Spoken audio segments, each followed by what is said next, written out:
Okay, here we go.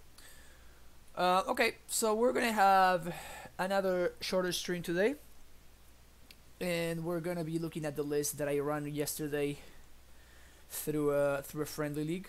It's the exact same list, which again will have the World Breaker in the main deck over the Rex Sage. As I said earlier, I do not think this is correct. I think that Rex Sage should be in the main deck and World Breaker in the sideboard at most. But I'm doing this for science. I want to make sure that I draw Word Breaker and I see whether it's actually good or not. So far, the experience has been okay.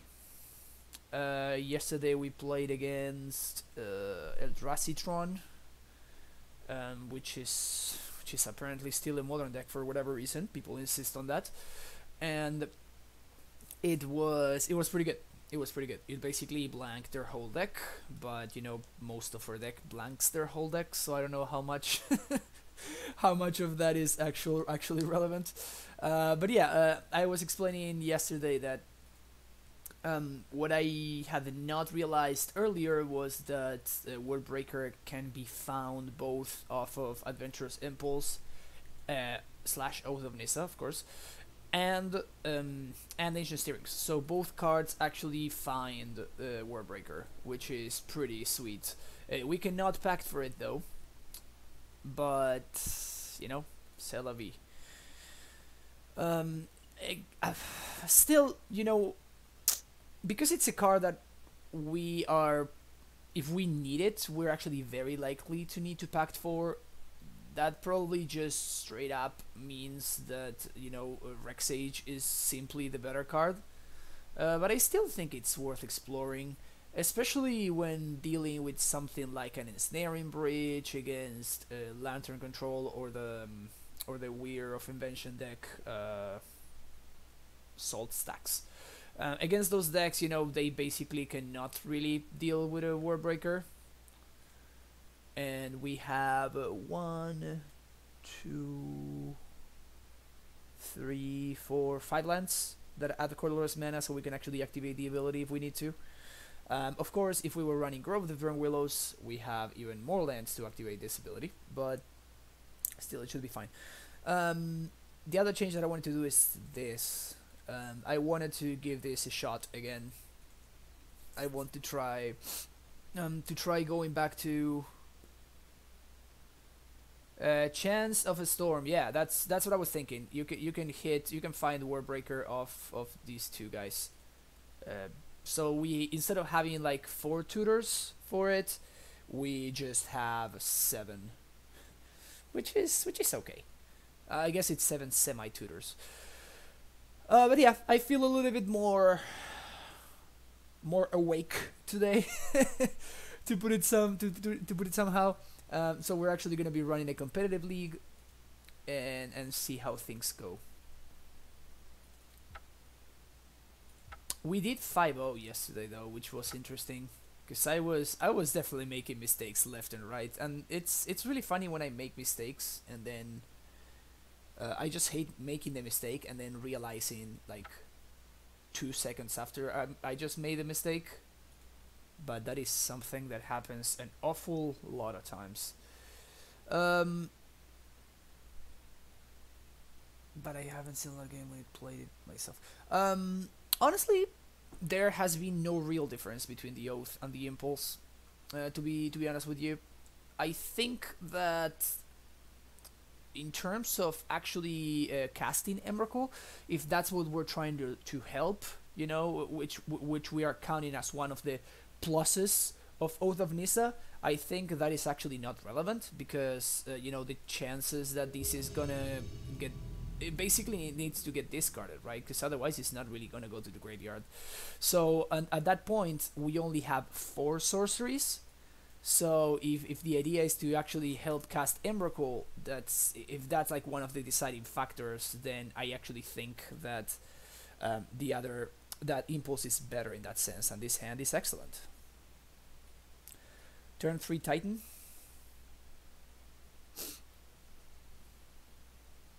Sign me up. And if we draw any land, we have a turn 3 Titan, even if my Asusa gets killed, which is great.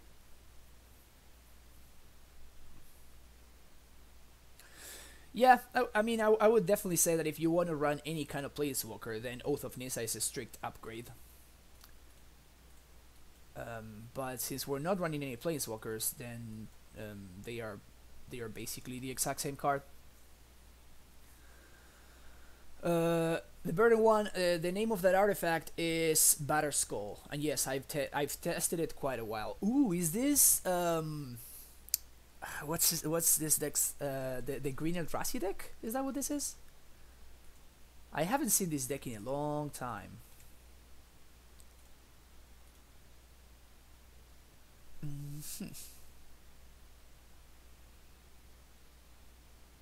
I guess I want to impulse this turn, so I'm going to do this. Yeah, yeah.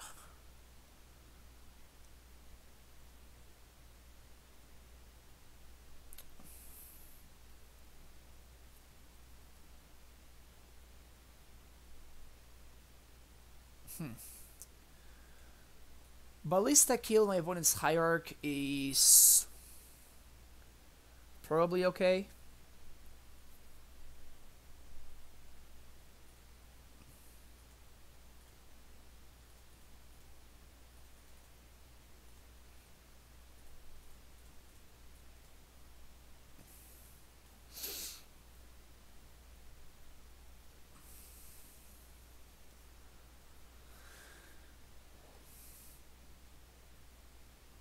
Yes, because if I bounce the land without floating the mana, then I basically did nothing, right?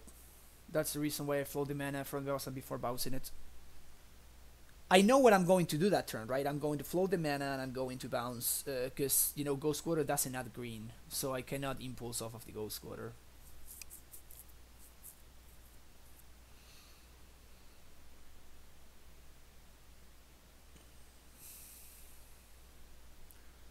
Grove of the Burnwillows.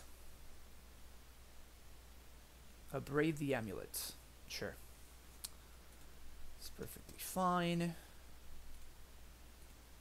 2 and 3.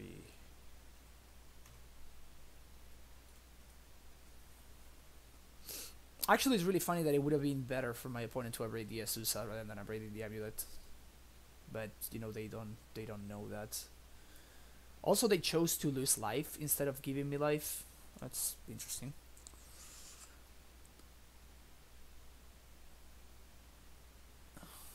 Is this a thought knot? Yep. Oh no. That's the guy. Yeah. That guy's funny.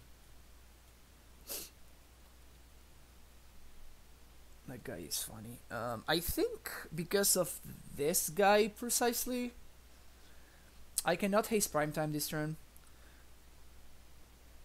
Dismember? Alright, sure.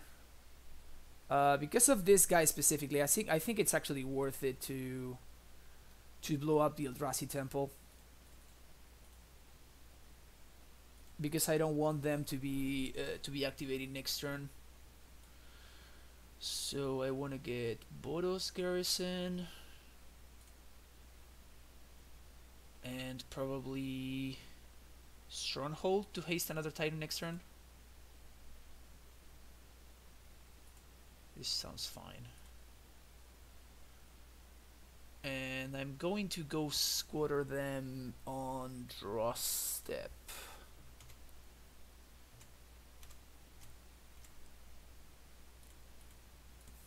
Again, the idea is that I don't want my opponent to play a land and play another Obligator and then draw a bunch of to steal my prime time and then do some stuff. You know, I just want to make sure that I win next turn.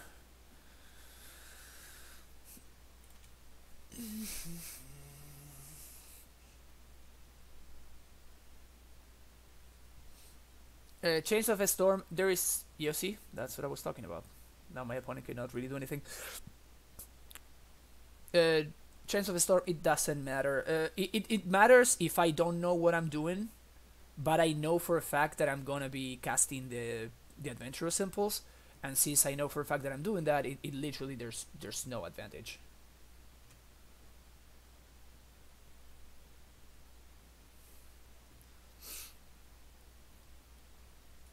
This is actual lethal here, by the way.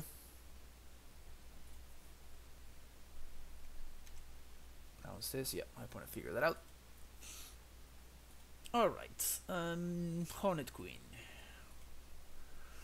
Dismember, yes. Pact of Negation, no.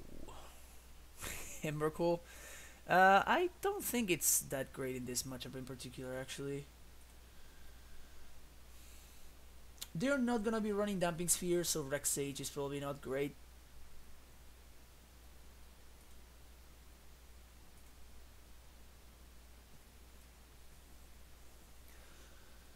We can side out one Bog. Are Braids good here? Maybe they have Chalices.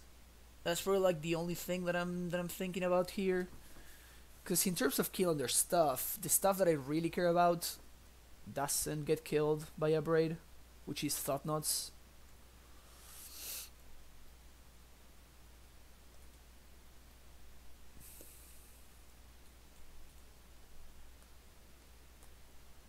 Let's try something like this, and we might reevaluate for game 3 depending on what my opponent shows me. They do have Chalice. Okay, if they do have Chalice, then I probably want to bring in a Braids.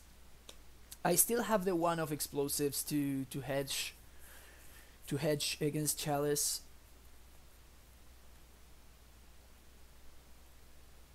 I've gotten Sphered out of. You mean Damping Sphere? Really? The Eldrazi Temple deck plays Damping Sphere? If they do have Sphere, then I definitely want Sage. I have 7 mana Sage.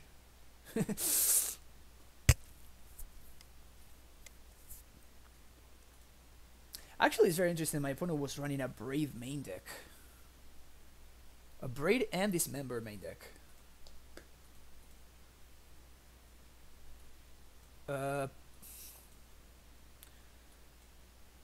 Fuck yeah, that's all I have to say about this. Fuck yeah, that's all I have to say. Oh, nice. I love this Noble Hierarch art.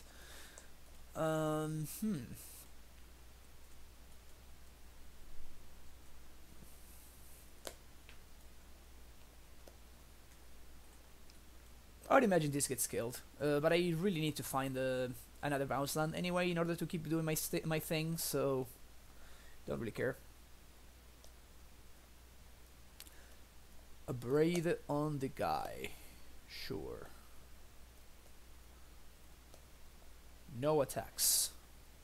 Not sketchy at all. Oh, alright, that explains it. Amulet. Again, I think I don't have any option. I need to find another bounce land. So I'm just going to do this. And then we can... killing one of their dudes doesn't really matter. I think I'm going to steer first. Civic Growth Chamber. Sick. Any order. Play Amulets. Alright. You're dead next turn unless you destroy either one of my Amulets or you Thoughtseize away my Summoner's Pact. Those are their two options. Steerings into come on, dude. Use the correct steerings border, which is this right here. Thought Knot or bust is the situation we're in.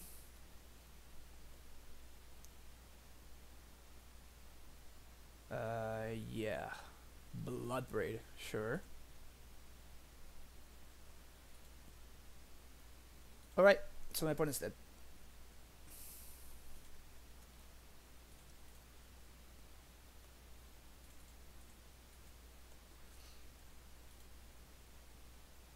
I wonder if I'm gonna get some tilt value from this.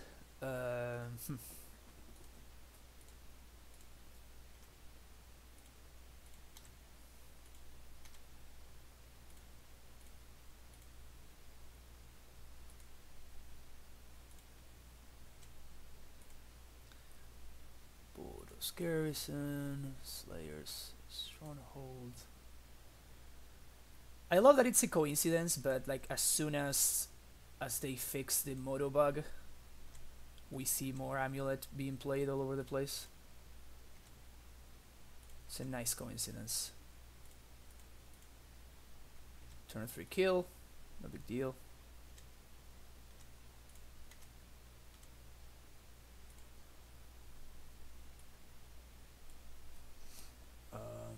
Sunhome, Vesuva, copy this.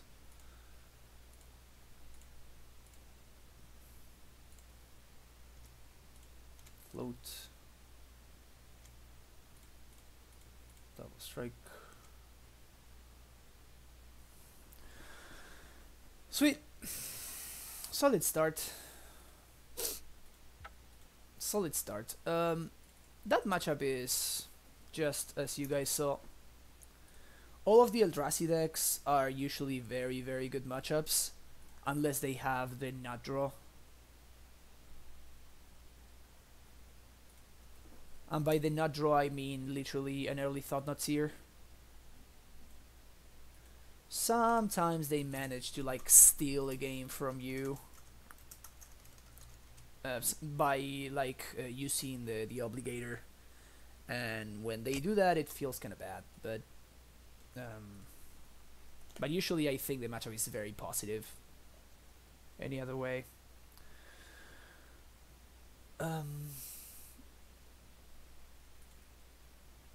Best deck in Modern. Best and second best. You gotta be more precise. Top 1 and 2 best Modern decks. They're not as hard as actual Tron, so it's a big crucible on those more than... Yeah, interesting. The blue-white control matchup is fine. It's... I mean, I'd pretty much rather play against control than a lot of other matchups.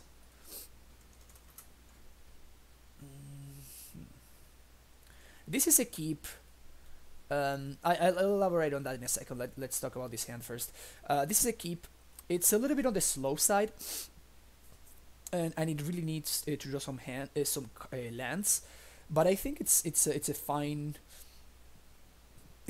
7. We only need lands since we already have the ramp and we have impulse in hand. So if we're playing against a discard spell deck, I am going to want for them to take my impulse before they take my Azusa. So I'm actually going to lead on Colony Garden before I impulse. And about the blue-white control matchup, it's probably like one of the most skill-intensive matchups from both sides.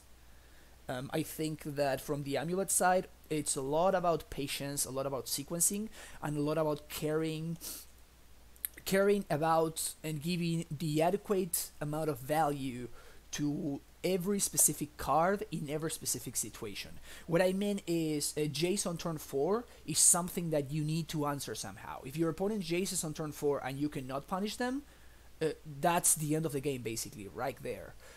Whereas a Jace on turn 10, it's much more complicated, because in some scenarios that Jace is also going to be game over for you, and in some scenarios that Jace is going to be your opponent tapping out for no reason. So it's a lot about that, like correct assessment of very specific threats. And it looks like we're about to see how the control matchups goes right away. Ugh.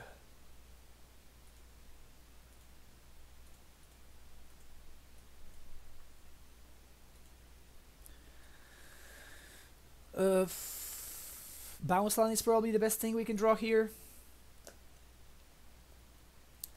This is game 1 against blue-white control.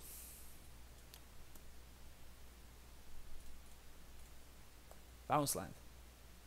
Bounce land. Spell snare? Sure.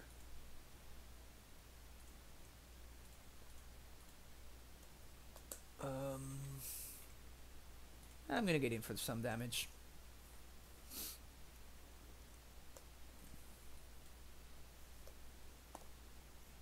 Field of Ruin on this Stronghold is actually very annoying here. Okay, so this gives us an out now.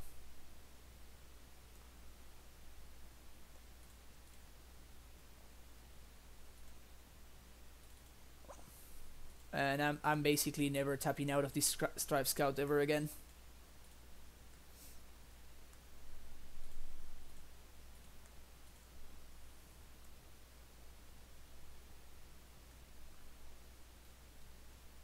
Yeah, my opponent cannot really activate Field of Ruin for as long as I have this Scout untapped, so this is fine.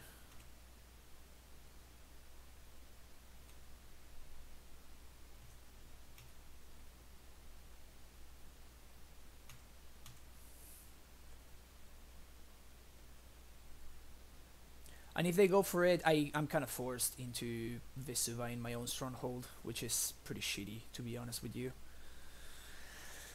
But not much I can do about it. Yep.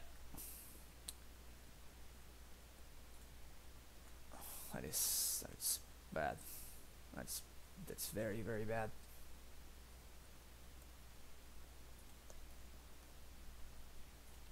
Because I want my opponent to think that I have a bounce land in hand.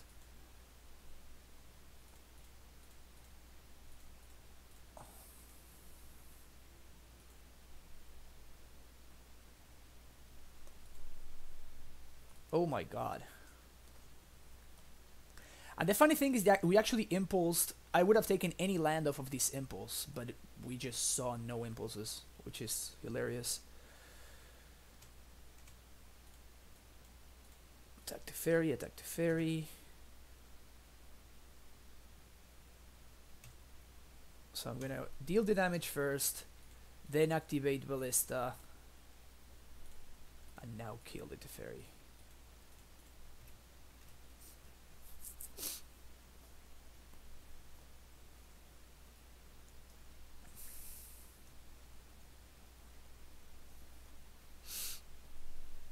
This is a Terminus.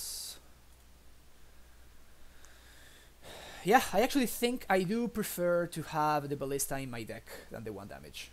If we draw a bounce land, we win. Finally! Alright. How do we do this properly? I pay 3, play a Susa. I play second land, I have 1, 2, 3, and I bounce Colony Garden, I guess. And then I prime time and I transmute for Blue Pact. Yeah.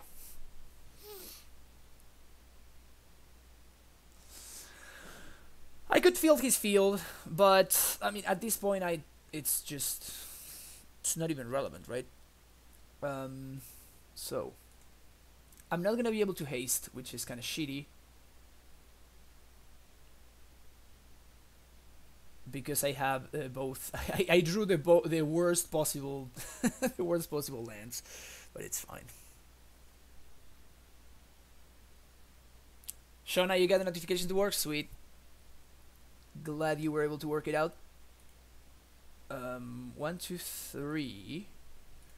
So this is 1 here, bounce, replay, prime time, yes. Well, let's start doing some work here. Bounce this, transmute, Blue Pact, pass the turn.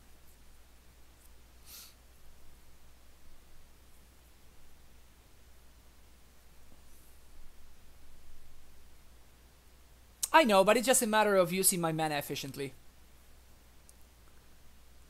Yeah, this is fine. It's a matter of using my mana efficiently more than anything else, really. 1, 2, 3. 1, 2, 3, 4, 5, 6. Ugh. Okay.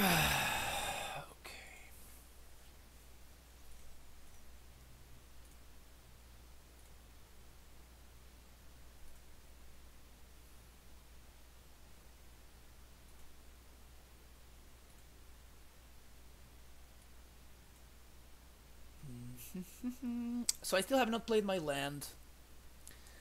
So this is cool. So I think I'll get Gruul Turf and Gemstone here. Actually, I want more blue sources, so I'll do Simic and Gemstone. Simic and Gemstone, then I'm gonna bounce the Boros Garrison, and I'm gonna play that as my land for turn. Yeah, I can haste here. I think we're in a solid spot. I think we're in a solid spot right now. We're gonna path here. Yeah, sweet. This is great.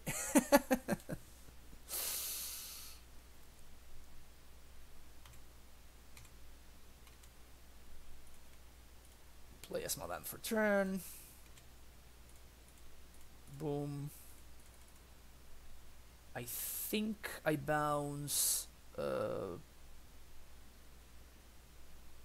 Stronghold. Swing, yes. More Tolaria Wests. And what? Gruul Turf. Yeah. Start getting some other sources of colored mana. They just concede. Sweet. Alright. Blue-white matchup. Yes. Rex Sage. Yes. Spell Pierces. Yes.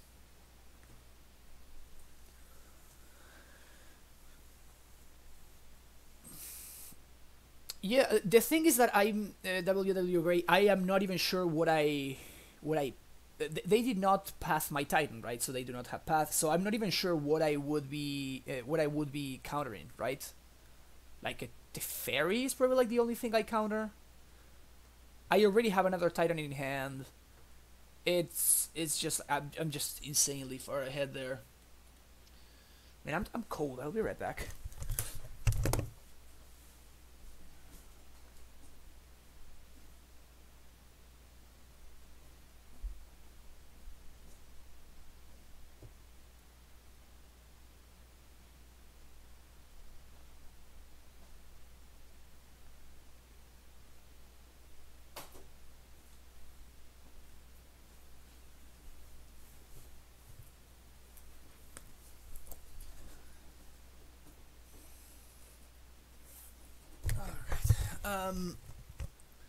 Burden one. I'm running World Breaker.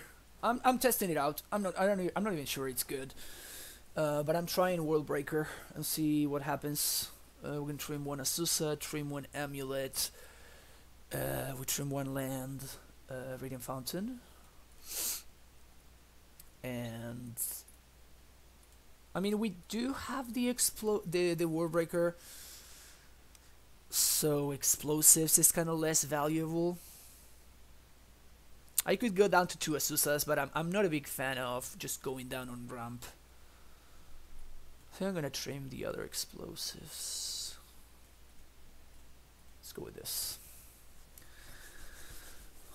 But yeah, this is the matchup for Tracker. This is the matchup where Tracker shines the most. This is a very interesting hand. I think I'm gonna keep it.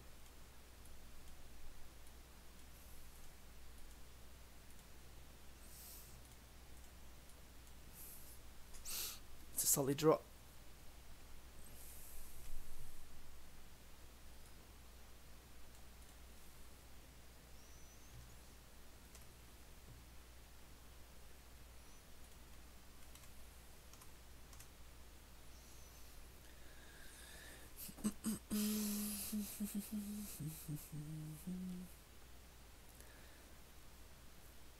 Man, I wish I could not discard. That's what I'm gonna try to do. So basically, if my opponent plays anything, I'm gonna snap counter it. Again, I'm playing all my lands because I don't want to go to discard. Discarding here is so bad. V-click. Yeah, I mean, can't do anything about that one, so...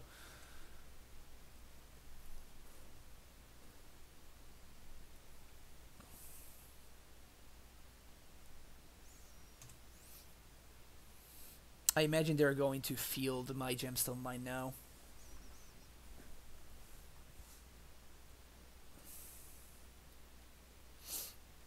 If they field my gemstone, do I go squatter myself to basically destroy their land?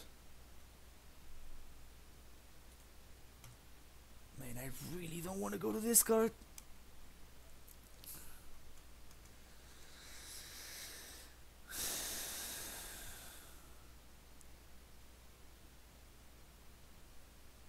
Ancestral comes off suspend. Yeah, this this game did not work out great. And this is why I don't like siding out as many Asusas. This is a very real situation that happens. Sometimes you're just too slow. Explore would be nice. Any ramp. There we go, finally.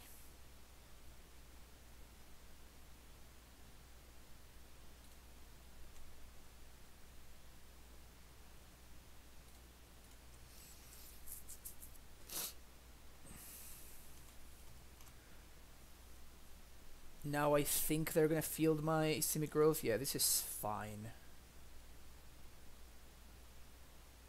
This is okay.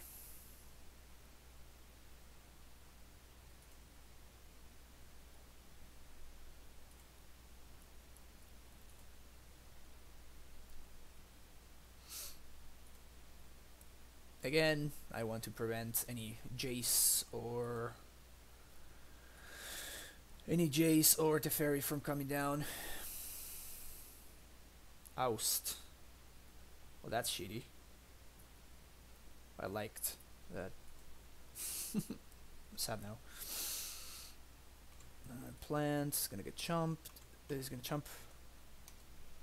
I think Impulse is great. Big fan of the impulses. Something that I can cast.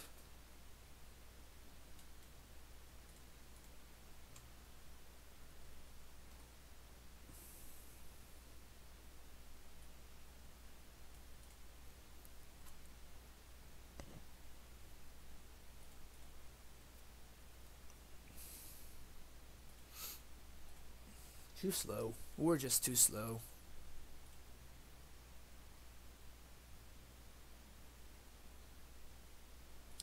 A cavern would be nice though.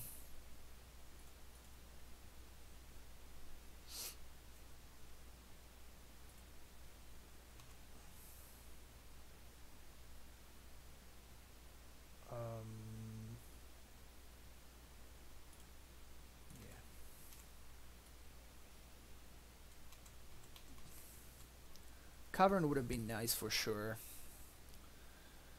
I mean, we're still fine if we draw a Cavern.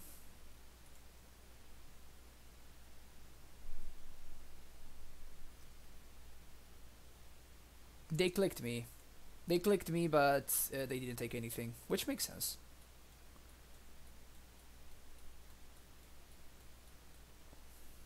This is Jace. 1, 2, 3, 4, 5. I think I pierced this. The idea is to tap them out of Cryptic.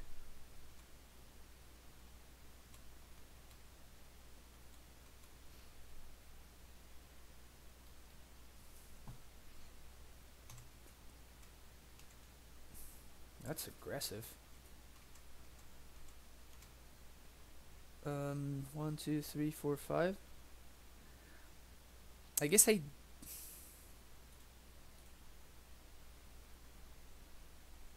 can wait one more turn here. And next turn I can prime time with Spell Pierce back up, I think. I died to Cryptic though.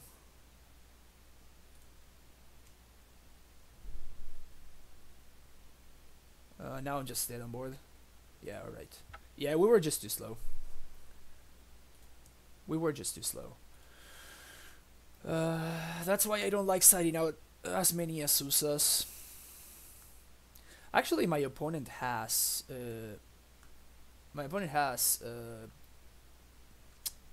what's his name? Spell Snare. So maybe I just want to blank. Although maybe the Spell Snare came out. But let's do this instead.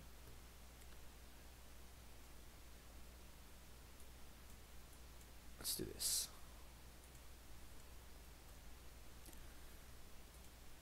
Okay. This hand is very, very good. This hand is very, very good. My opponent is very unlikely to be playing more than 1 or 2 Oust, so the Scout is actually... It's probably going to do a lot of work. Unless they hit exactly one of their Ousts on their turn 1. Yeah, this is great. Steerings, let's find a blue source here. Gemstone or Teleria? Gemstone probably. Oops.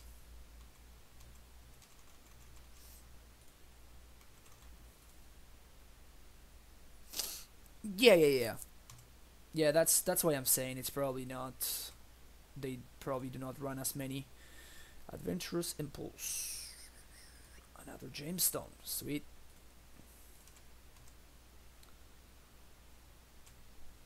So next turn we're gonna be in a very good spot.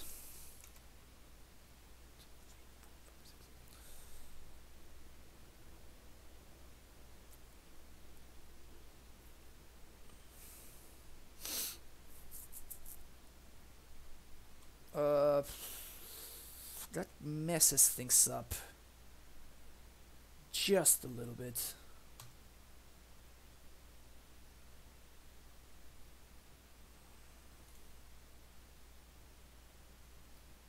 This messes things up just a little bit.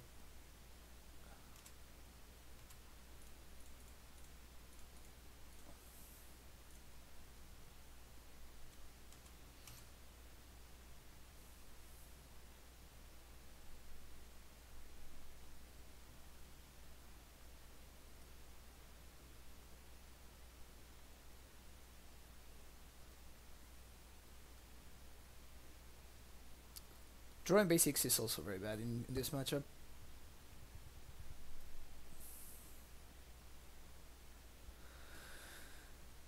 Oh, this is amazing. Nice, my opponent just fixed my issue for me. I had a problem and my opponent just fixed it for me. This is sweet. Okay, 1, 2, 3, 4, 5, 6. So now I can tap out my opponent.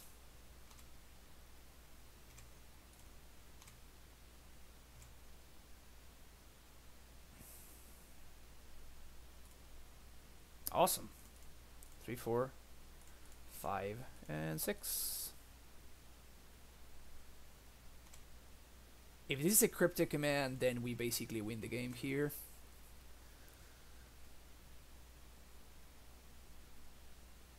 Yeah, this is a cryptic. Boom. Yes. I kind of want to bog them.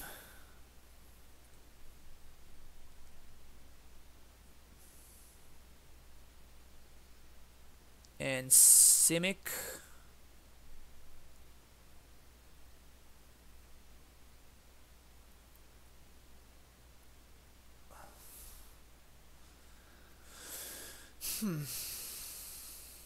Yeah, that path made things very easy. I don't need Cavern yet. I'm more interested in getting... Probably doing this. And bouncing this. This only gets a little bit messed up if my opponent finds exactly the tension sphere. This is fine.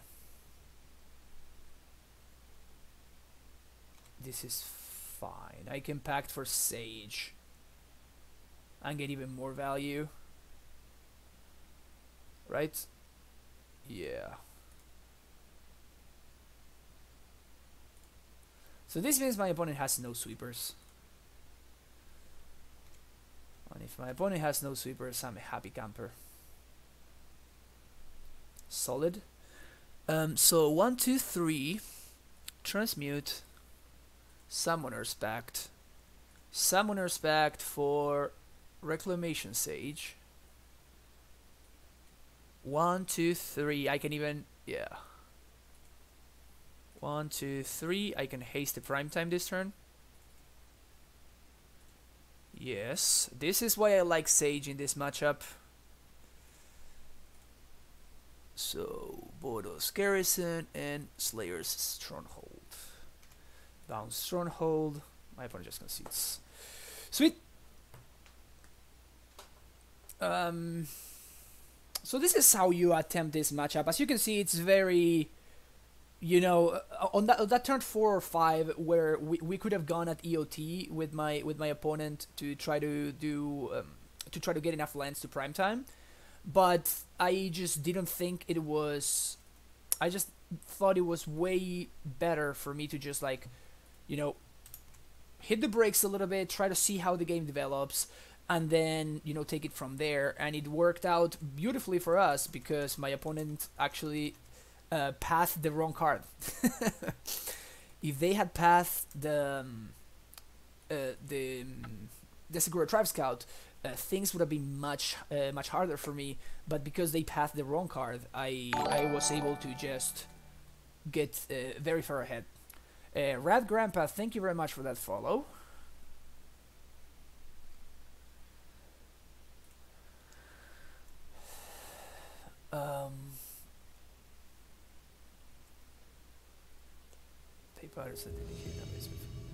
I think it's fine, yeah.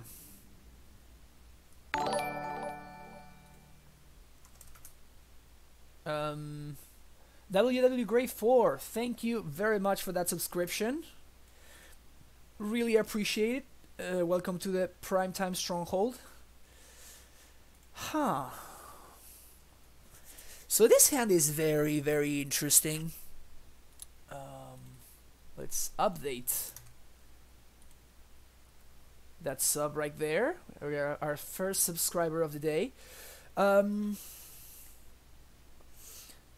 gonna keep this because we already have 2 blues. Well, I mean, we have one blue source in order to transmute for. Yeah, that's a great draw.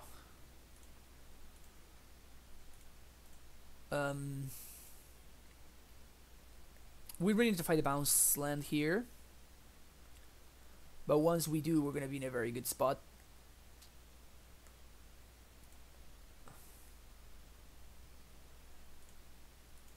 Alright, bounce land. Sick. So... my options here are... if I want to prime time on my next turn... can I do it? I play this turn, so I'm going to untap with Teleria and no Amulet. I think I have exactly enough mana, right? Because I can play Amulet off this, tap 1, 2, 3, play a Susa, then 1, 2, 3, 4, 5, 6. So if nothing changes, I should be able to prime time next turn, and then get blue packed, and then the game is over.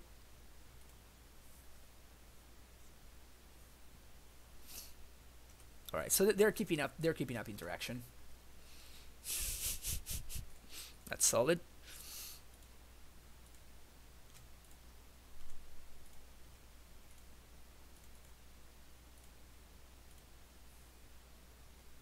Let's do a little bit of this.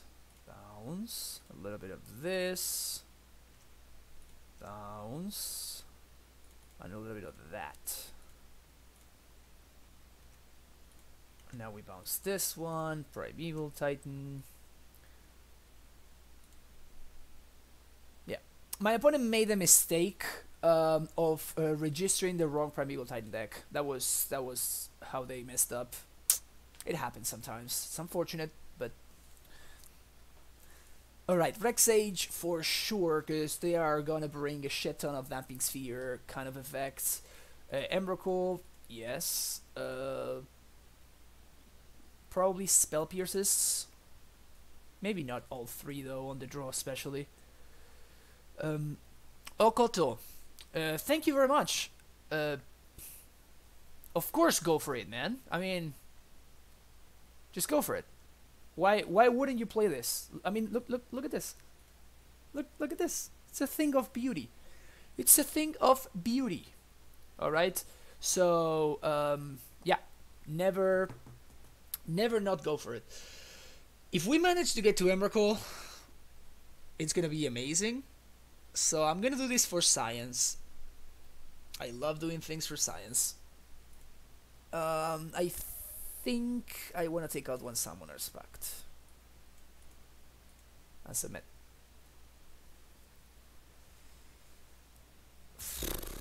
Yeah, this is awesome.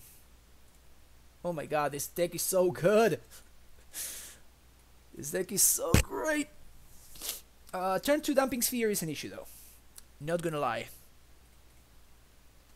Turn 2 or even turn 3 Damping Sphere would be kind of an issue. But anything short of that should be fine. There it is.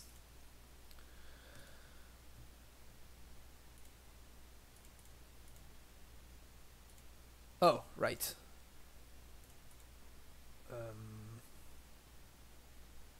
I made a mistake. I should have played the Amulet first. I'm sad now. Alright. My bad.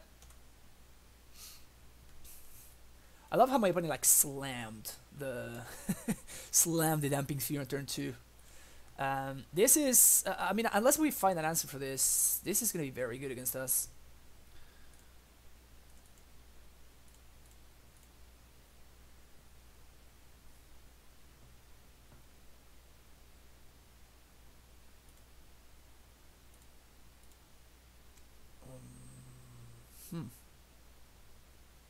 Wow, opponent has all the hate. Bounce this, replay this,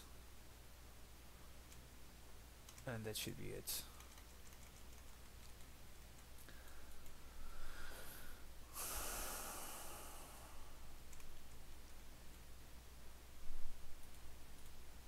We're short on lands, so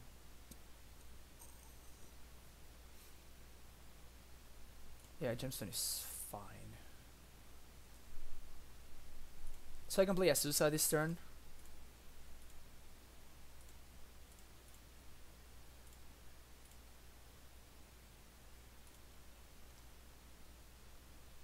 I can play Azusa this turn. It costs 4, right? Yeah. And if I draw a land, I can play Primetime on my next turn. It might be too slow though.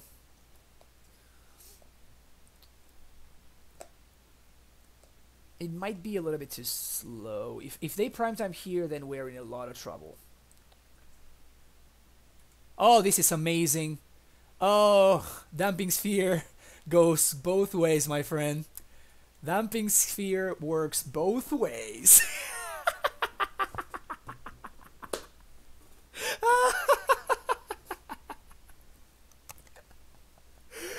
Oh yeah. Good old double time walk. I love it. I love it. Good old double time walk. That's hilarious. Alright. Pay for your pact, opponent. Pay for your pact. So I think our best draw here, well, it would have been... I was gonna say it was gonna be Blue Pact. That's hilarious.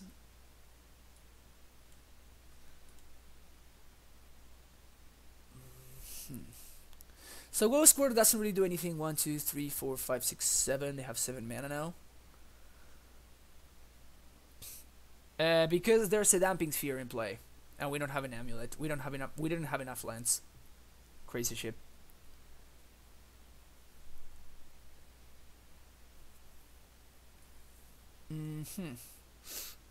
What do we do here? I think I want to get a couple of Tuleria Wests, and I'm going to transmute one of them next turn.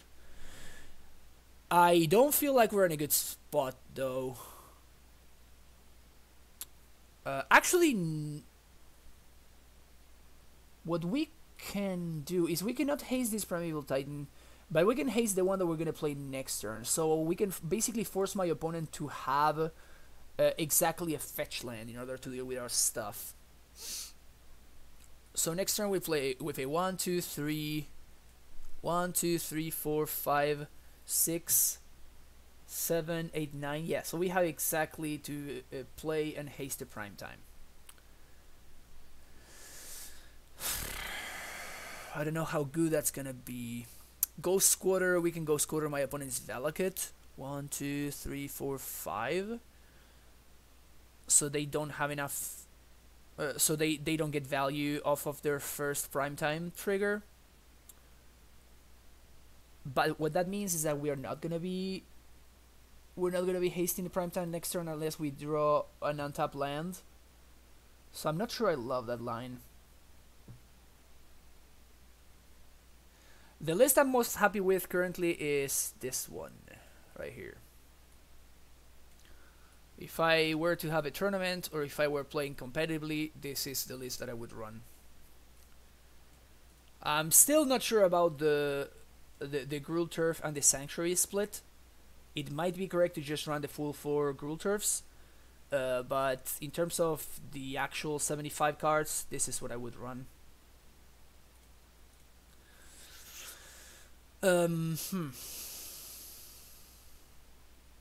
Okay, so do I want to go Squatter the Valakut, or do I want to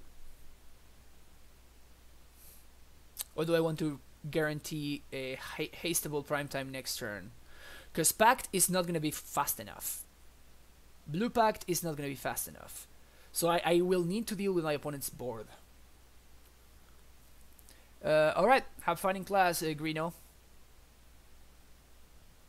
Koto, let me know if you need like to take a screenshot or something.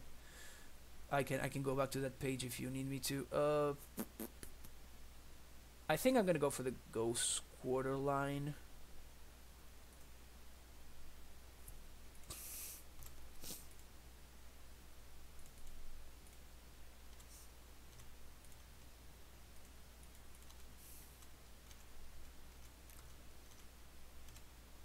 I'm gonna do this on draw step because I don't want my opponent to get value of like playing a land or something. So let's do this.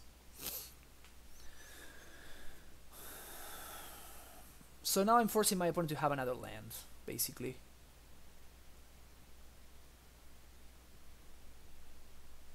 Three mana?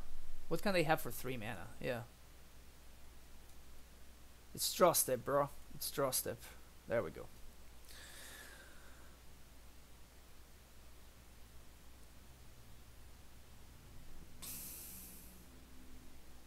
Why the one Oath of Nis instead of the third Adventurous Impulse? That's something that I'm experimented with, honestly. I'm not 100% sure on that. Yeah, okay, so they did have the thing. That sucks. 1, 2, 3, 4, 5, 6. So I should still have enough. 3, 4, 5, 6. But this Primeval Titan is going to be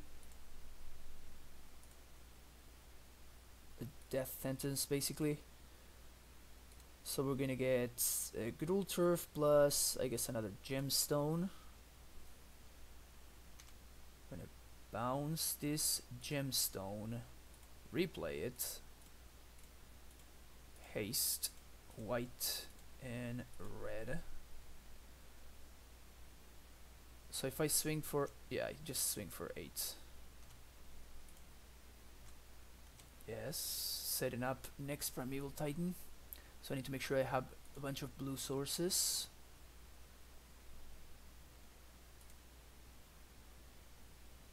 Bounce this.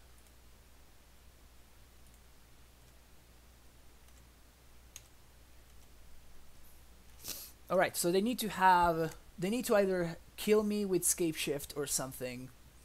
Or next turn I can transmute 1, 2, 3, 4, 5, 6 pact. No, I'm not gonna be able to haste the Titan next turn.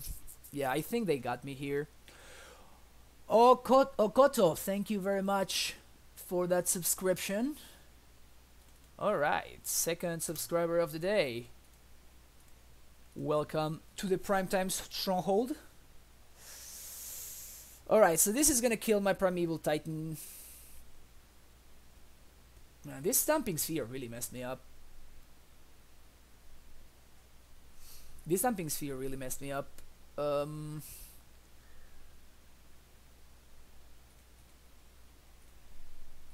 Alright, depending on what they do here. Wait a second.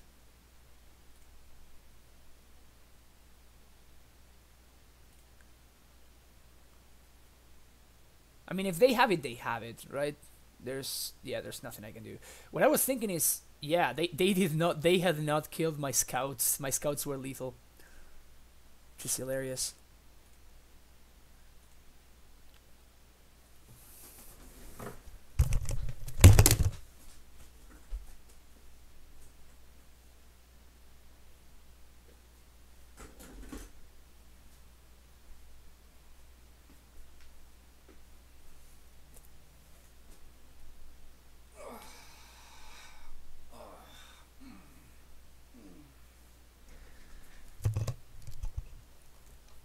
So, we got options.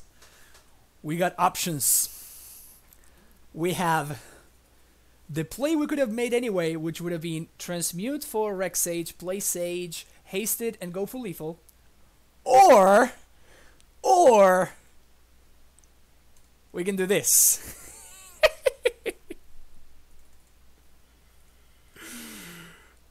I think that there's way too much value in doing this.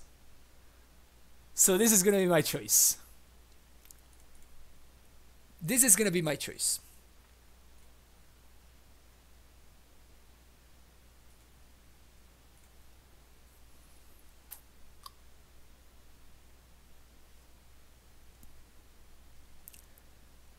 So Primeval Titan is gonna win me the game, but it's gonna be my opponent's Primeval Titan, the one that's gonna win me the game, which makes it way better.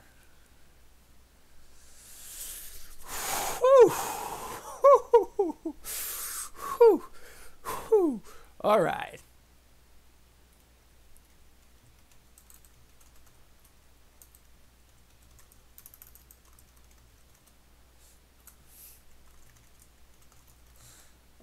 I feel bad.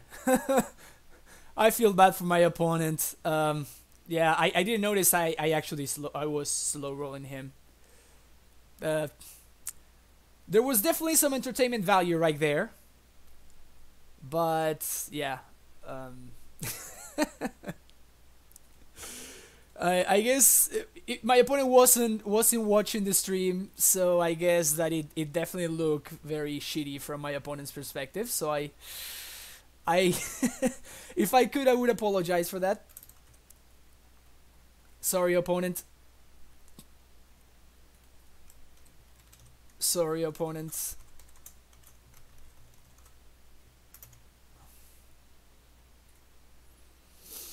Alright. Alright.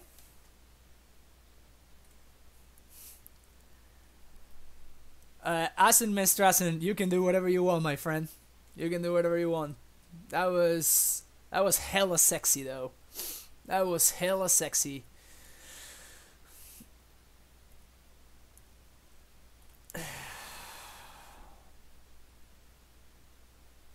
Man, alright, I'm going straight. I do not own any Emrakuls.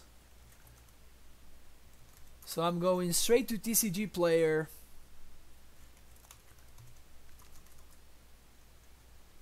and see how much an Emrakul is.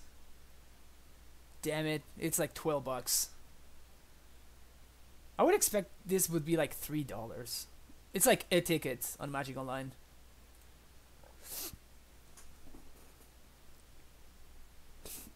Why Fel's T35? Why 102 Impulse?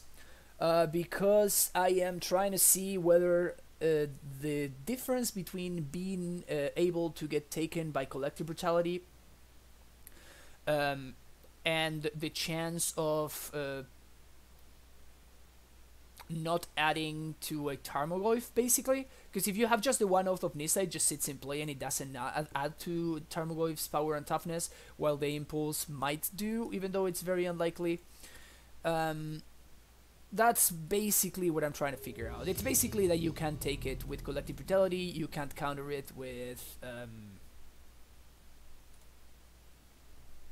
I was thinking Flusterstorm, but that's not a card. There's some... I guess you can counter it with Warping Whale. So basically there's very like corner case scenarios where one is better than the other one, and I'm trying out whether to see whether a split is worth it. That's basically the situation, honestly.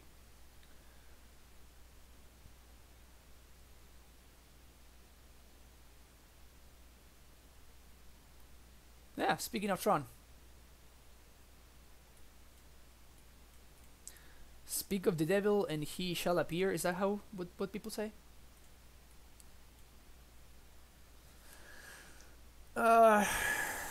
So this means that it's not a green Tron, it's not blue Tron or anything like that. Because of that, I'm gonna go with Scout.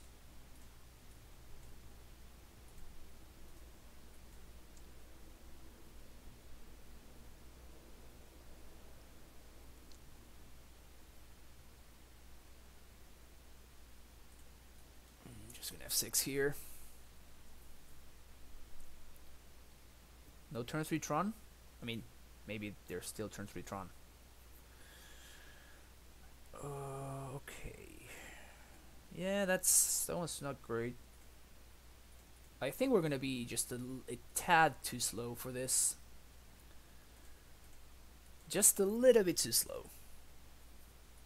Unless I top deck exactly Amulet, like this turn. If I top deck exactly Amulet, then we should be fine.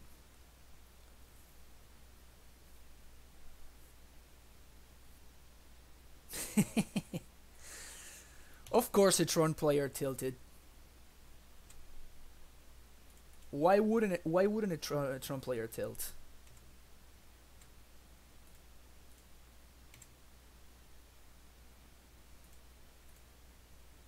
So if we drew exactly what did I say? I can't remember what I said.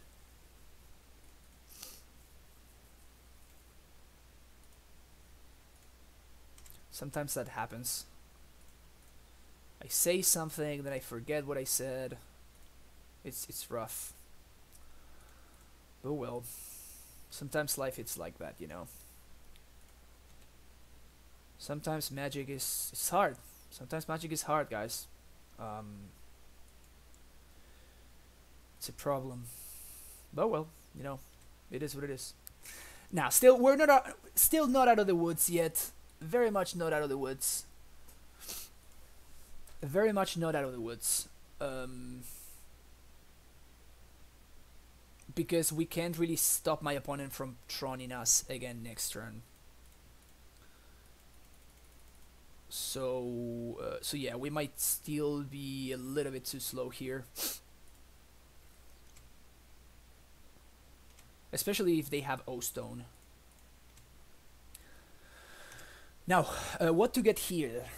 This is the real question. My options are Ghost Squatter. Ghost Squatter is not going to stop my opponent's Tron, because even if I Ghost Squatter them on their draw step, they can float mana from whichever land I target with Ghost Squatter, and they can go get that land.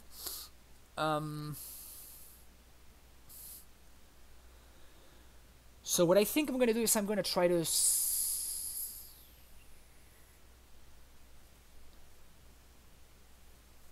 No, I cannot Ghost Quarter Vesuva, unfortunately.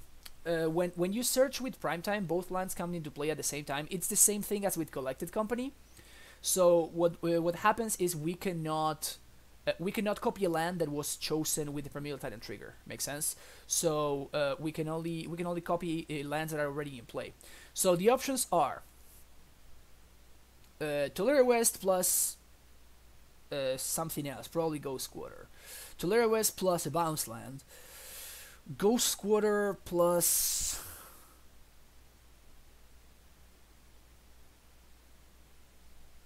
I'm probably gonna get Ghost Quarter plus Tolera West and see what my opponent does.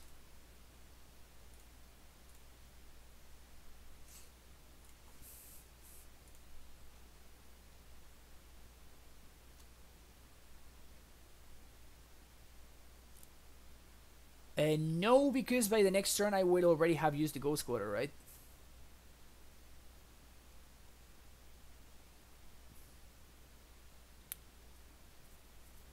So if I'm not getting Vesuva here, I might as well get Vesuva with the Titan trigger next turn, right? So I'm just gonna see if my opponent makes a mistake here, and they want to be mana efficient. And then I think the play is to pray. I think the correct play here is to just like let it go and just pray that my opponent does not have like Ulamog or something like that. We can beat Ugin, we can beat Karn, we can beat Ballista. We cannot beat Ulamog. That's the only one that we cannot beat. So I think the correct play is get Ghost Quarter to Tolera West, and just now we wait and we pray. Inquisitor Jesus, thanks for hanging out. Glad you were able to catch the stream live. This is Ugin. Yeah, Ugin is not an issue at all. Ugin is not an issue at all. I guess you're gonna -6 the Ugin. And then we still have Amulet and Ballista. So I have 1, 2, 3 to transmute, and then 1, 2, 3, 4, 5, 6. So we're not gonna be able to haste, but we can double. Oh damn! I literally totally forgot about the pact. All right, that's a pretty big tempo swing actually.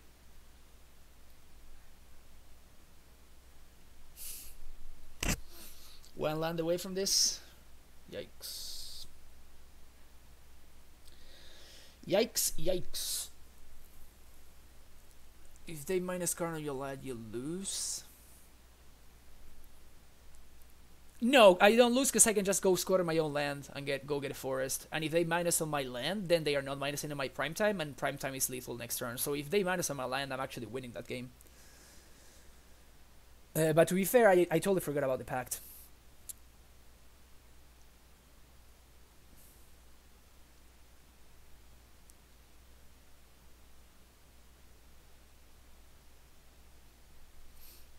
If you knew you played versus a good player that would not use map here, what will you get there? What do you mean, Burden 1?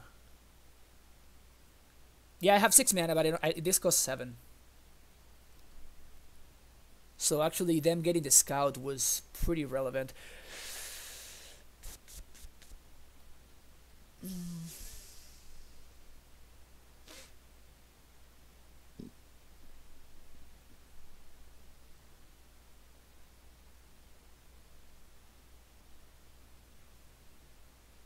So I'm definitely killing the Ugin. That part is straightforward. I'm trying to figure out what else I'm gonna do. So I can play Gemstone, put a counter on Ballista, attack them down to 9, then ping the Ugin for 1, and also have Ghost Quarter up, probably to kill the power plant, which is the one that they searched. No, actually I want to Ghost Quarter one that's not the tower. If I go square to the tower, then they play the tower, and the tower adds more mana. So usually, what you want to do against Tron is it doesn't really matter in this specific situation because they're gonna have two basic forests, but you want to go square to the ones that are not Ursa's tower, because that way you're gonna force them to use their tower to like activate expedition map and shit like that, and they are not gonna have as much mana later. I think what I'm gonna do is I'm gonna play the Stronghold, put a counter on Ballista, attack them for 2 down to 9, then ping the Ugin, and then go squatter the Ursa's power plant right now on my main phase. No. Getting GQ is having a card that if I draw Vesuva on my next turn, or if I am able to get another primetime attack in, I already have the Ghost Quarter in place, so I can actually find a fetch a Vesuva from the primetime and kill my copy the Ghost Quarter, so I can kill 2 of my lands and get them off Tron. So that was the reason behind Vesuva, behind getting Ghost Quarter. Yeah. So I think this is going to be my play. Put a counter here.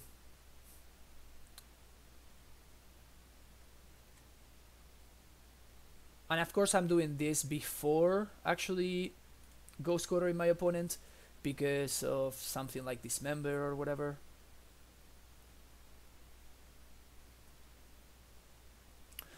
So far it's been okay. It's been solid. So we killed you again. We go score to the power plant, and we pass the turn.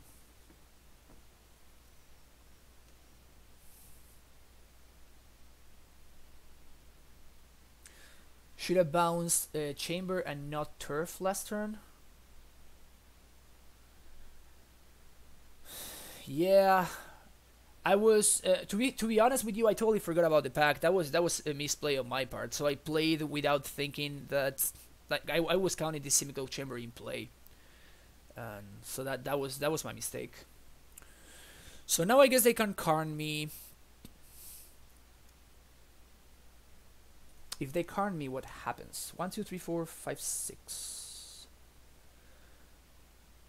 So if they don't do anything, I have lethal on board the next turn. Because I can play a bounce land, pay 7 to Warbreaker, kill something, haste Warbreaker, swing for 7, 8, and then ping them for 1 with the Ballista. So I have lethal next turn if nothing happens. But we'll see. We'll see what my opponent has. So they need to have something. They need to have something.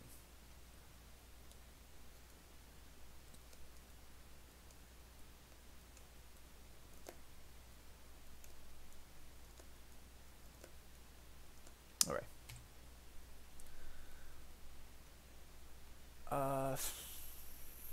I guess they're trying to like spend less mana to find their stuff. They find a forest. You got it.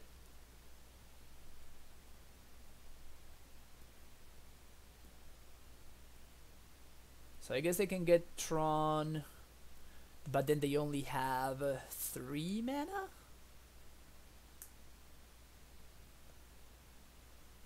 I think that's correct.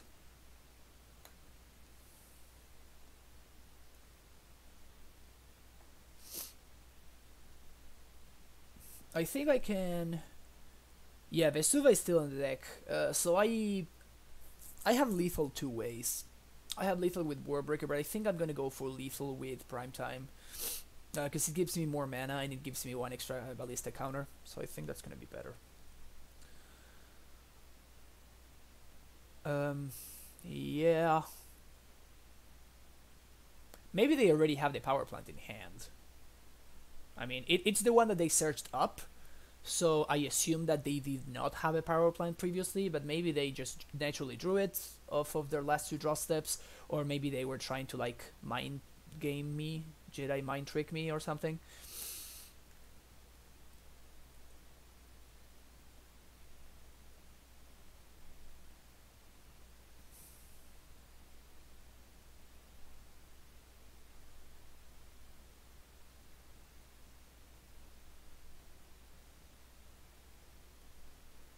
They naturally had it.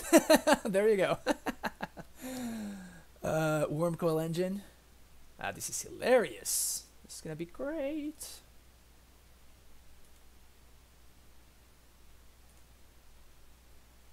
Yeah, this is awesome.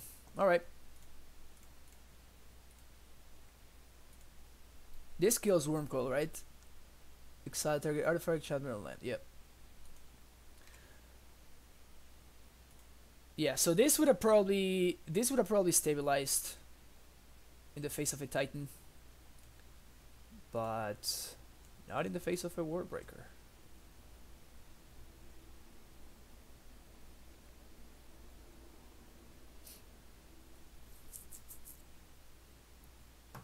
Warbreaker looking good right here.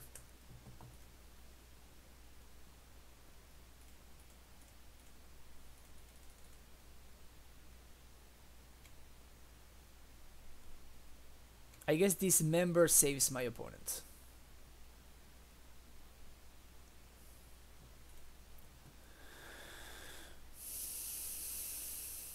That's pretty sexy.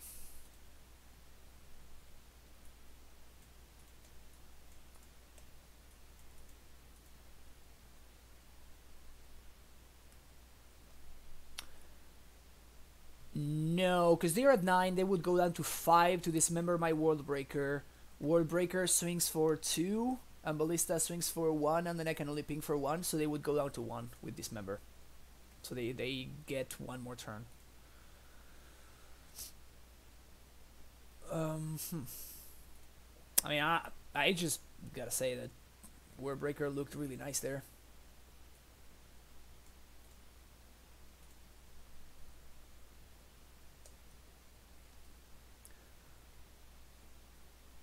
Yes, yes, you exile. That's a big part of it. Against the Snare and Bridge deck, they cannot Welding Jar it. Yeah, that's actually pretty huge. And one of the reasons why I'm actually considering the card, right? Also, the recursion, it hasn't come up yet, but the recursion must be very, very nice against decks like Blue-White and like Black-Green X. It's been okay, Curtis. With just 2 impulses is fine, but I never want to go lower than that, really. Actually, what I should take out probably it's 1 Pact instead of the impulse. I'm actually adding threats, so I don't want more threats. And it's probably more valuable for me to keep my consistency as high as possible.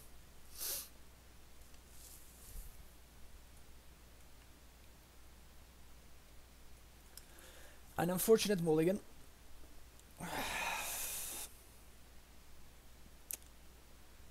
An unfortunate mulligan.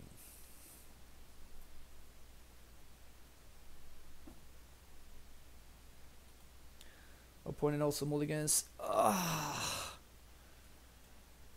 look at this hand.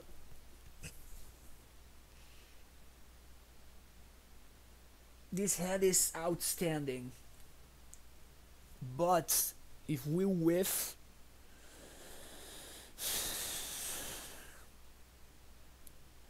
I think I'm gonna keep it. Yeah, I think I'm gonna keep it. I think I'm gonna keep it, but this is one to send to the Discord. This is one of the keeper moves to send to the Discord.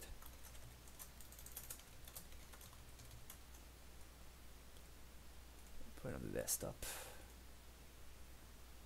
Oh, why can't I save? Desktop, save. What's going on? Why can't I save this? I guess it needs to be called capture. Oh, the question mark. Okay, I'm gonna keep it. I'm gonna keep it. But this one can backfire really bad. Never didn't have it.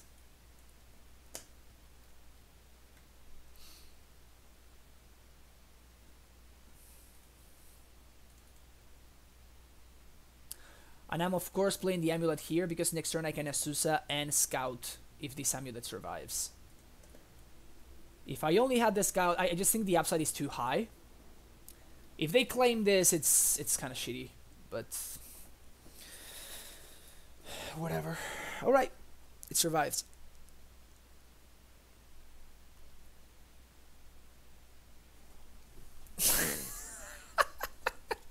Yes, yes, yes.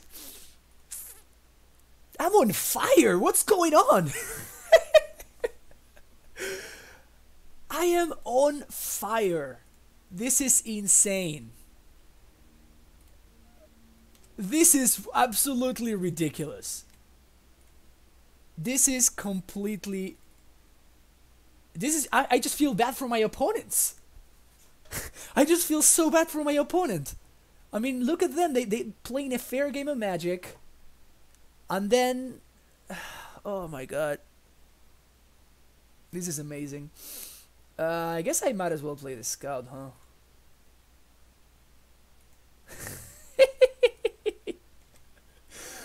Multi 6 into turn 2 kill. No problem. No problem.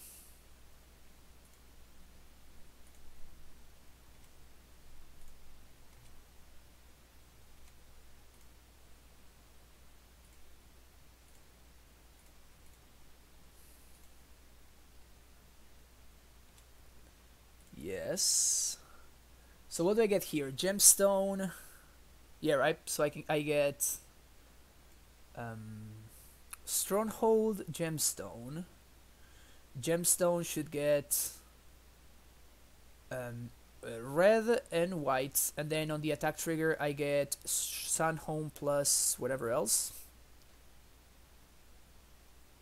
To go get fucked, Tron. Exactly. That's exactly how I feel right now. Alright, so this is Stronghold, so this one should come out next. There we go. It's also so nice to not have the Motobug mess everything up.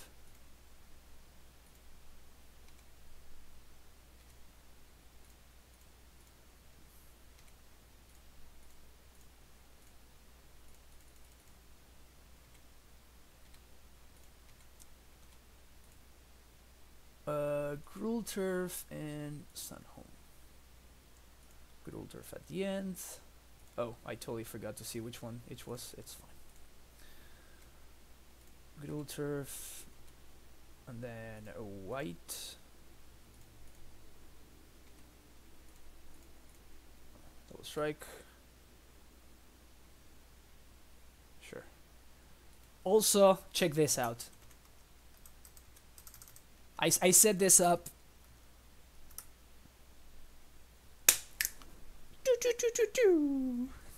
We have our turn 2 counter.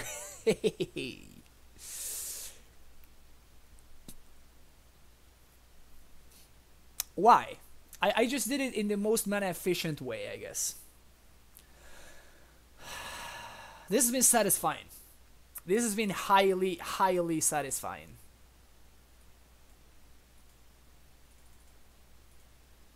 Spam some prime times for value.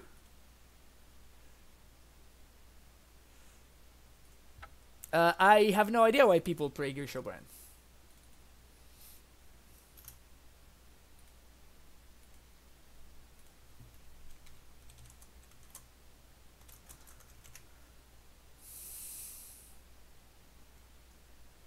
All right.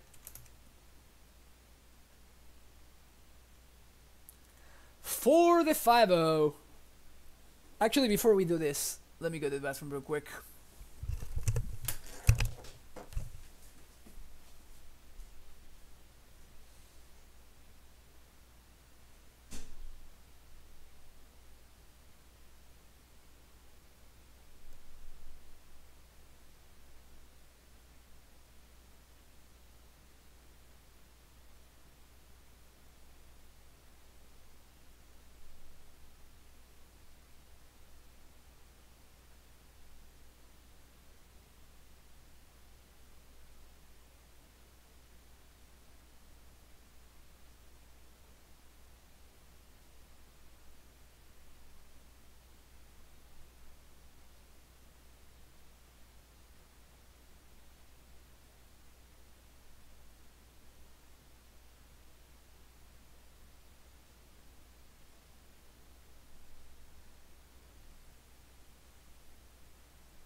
Gotta be at 100% for the 5-0.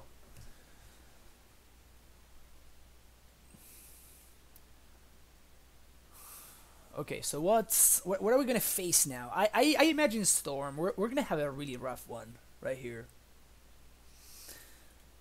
Um, let's see if we can get that trophy.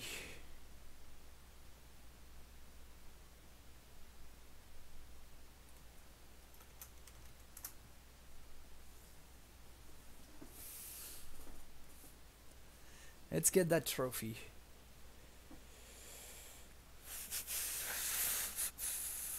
All right, Warbreaker, solid. That game one against Tron would have been much harder. I think they could have actually almost been able to stabilize if we only had a Titan, because we would not have enough mana to double strike because we had the double strike land in hand, and I think we would have needed to actually play a land in order to cast the Titan because we needed to transmute for it.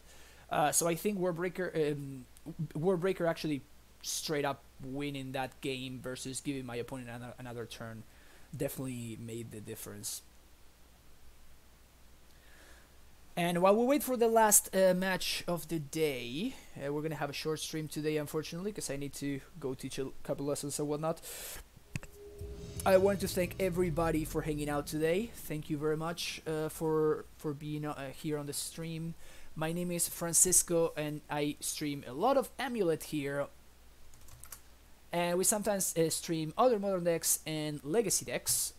If you wanna, please remember to hit that follow button, which is gonna be 100% free for you. And just like DNT24, if you wanna support the stream, you can subscribe to the channel, and you can get this beautiful primetime emote, which we see right here. Then we have the Discord. So if you want to join the Amulet Discord, you can do that with that link over there. We're always talking all things Amulet, so feel free to join right there. All of my streams, I still need to upload the 8-hour stream, but all of my streams get uploaded to my YouTube channel, which you can find right there. So so you can feel free to like check them out over there. All of them are timestamped, so you can go straight to whichever match you want to see. Then, if you want to follow me on social media, you can do that. Yeah, I don't know, overrated. It's just they find the people that they can pair you with. I guess they don't want you waiting for like 5 minutes until there's another 5-0, another person playing for the 5-0, I guess.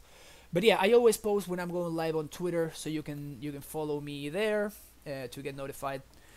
And finally, if you want for me to try anything on stream, or any particular deck that you want, any tech, if you wish, of Amulet, then you can donate to the channel, and with any donation that covers an entry fee for any league, whether it's a friendly or a competitive one, whichever one you prefer. We can definitely arrange that. And unfortunately, that hand was a mulligan. This one is a keep, though. I really wish we are paired against Dredge. If we're paired against Dredge, I don't think they can beat this. Please let it be Dredge. Please let it be Dredge. Is this gonna be a discard spell? No. Flameblade Adept. Alright, so we're about to get wrecked here for sure. Burning Increase is gonna kill us. Because I am very unlucky when it comes to Burning Increase. Very, very unlucky. I hadn't seen Hollow One in a long time, though.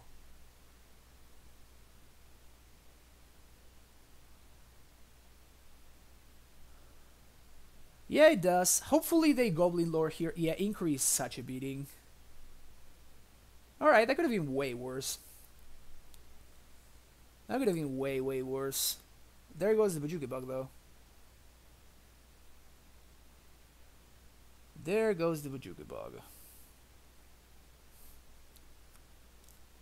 No empty boys, please. No empty voice. Alright.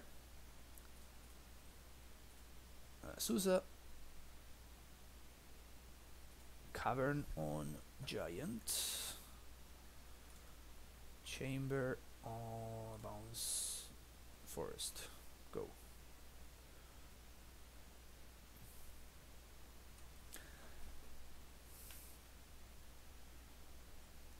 Of course, the reason why I play the Cavern of Souls first is so I don't use the stack. So my opponent cannot actually... Oh, I can't block this guy. I was like, do I block here? I'm like, oh, yeah, right, I cannot. so the answer is no. I don't block it. Another Adept. Hardcast Bloodghast, sure. Alright, so we are in stabilization mode. So we're gonna pack for prime time. I'm gonna cast it. And then I think what we do is we get Radiant Fountain plus Calmy Garden. Because I think my opponent discarded 2 Lightning Bolts, so I'm not gonna play around my opponent having 2 more Lightning Bolts in their hand. So I'm just gonna do this.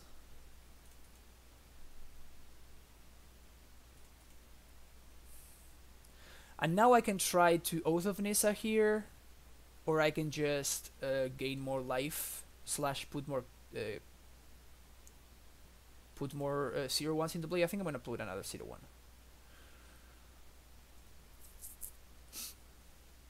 There we go. I'm sorry, I missed somebody's question earlier. DNT24, sorry about missing your question earlier. And yes, I'm very happy with 27 lands with the 3 cantrips. It's been very, very good. It's been very, very good. And 27 is like almost like the exact number that I want for me to be able to have enough lands that I hit my land drops naturally, but I also do not flood, which is huge in this deck, of course. Well, this is pretty bad. Rex Sage is decent. Bailoff is fine.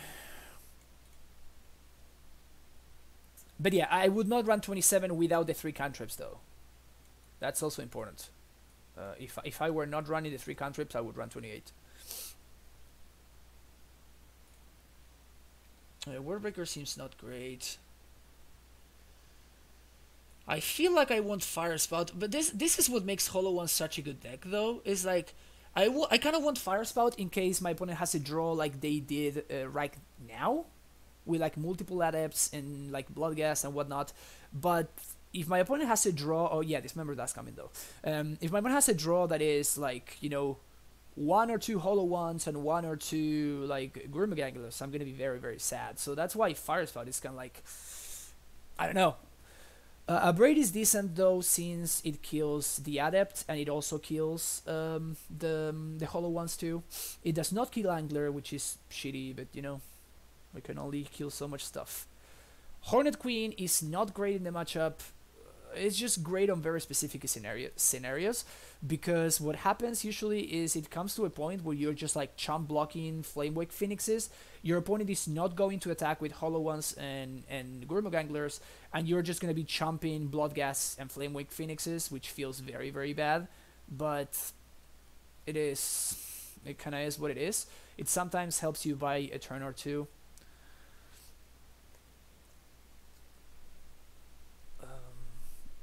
Yeah, I'm not a fan of Warbreaker. I don't think this is going to be good enough. 7 mana is just so much. And for this, I'd rather have Hornet Queen before I have the Warbreaker.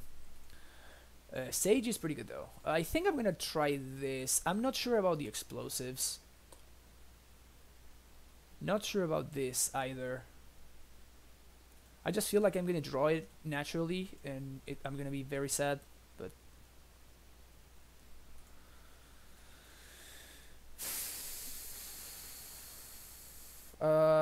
yeah, I'm gonna keep this.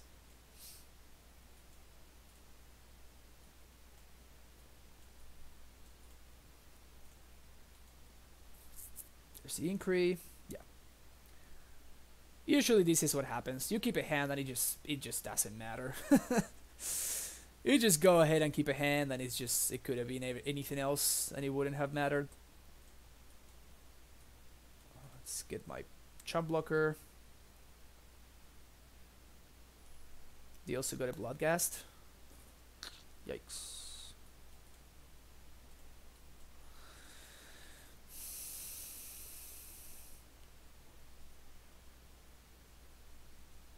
One Ballista than E? I'm not sure really. Chump here, yes please.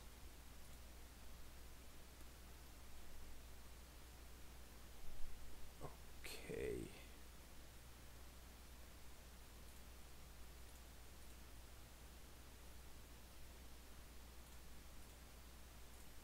If my opponent does find an Ancient Grudge, I'm going to be very sad that I played out the Amulet. But if I draw another Azusa or something like that, I want to have something that's going to allow me to get full value from it. That's looting, so I'm expecting an Angler this turn. I'm expecting an Angler.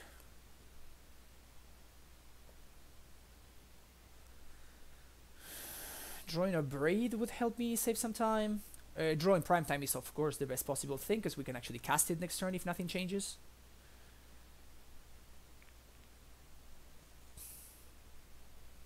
I discarded Phoenix and Adept. They found the Bolt. Yeah, this is the kind of draws that Hollow One has, that is just like it is what it is. Bog is in the yard.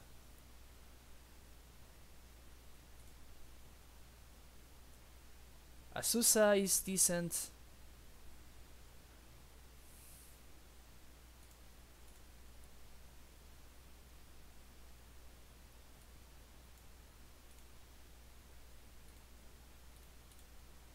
This doesn't even do much. Whoo! The whiff! Look at that. Look at all those cards that I wish I would have drawn.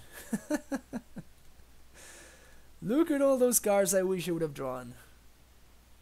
Yeah, this is what Hollow One does. It's just like, they discarded my Azusa on turn 1, and from there on it was just like, they discarded my Azusa, my interaction, and my threat, while enabling them to play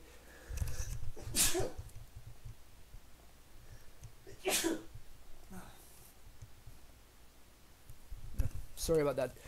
So they discarded my Azusa, my threat, and my interaction on turn 1, while enabling them to play a 0 mana 4/4. This is, I mean, thank you, Overrated. This is why I think Hollow One is such an awful matchup. It's just, it's not much we can do about it. Now they kill my Amulet. Yeah, this is.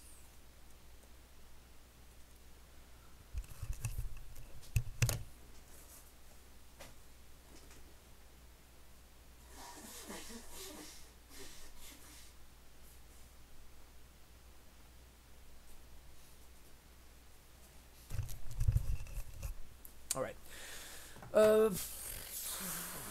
Let's get the explosive side of here.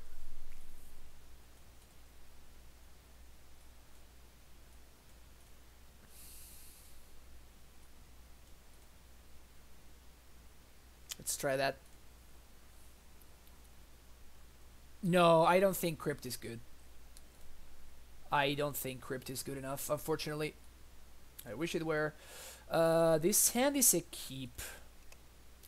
I'm going to Amulet on turn 1, so that will enable me to Azusa on turn 2 and start cantripping and making my hand good, hopefully. Hopefully my opponent does not Inquiry me on turn 1. Because turn 1 Inquiry discarding my Azusa or my bounce lands would be very bad for me. Okay. That is much better for me. That is not the good one for me.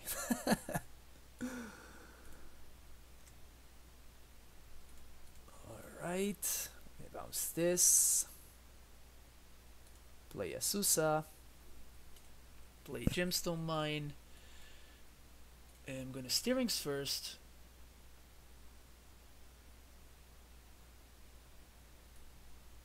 Wow.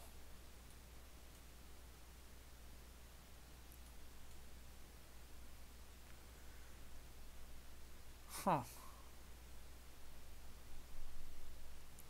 This is a very interesting steerings.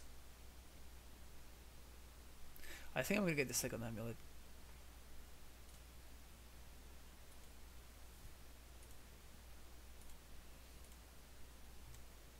I'm gonna play it out here. Again, Burn Inquiry, it's a beating, but not much I can do.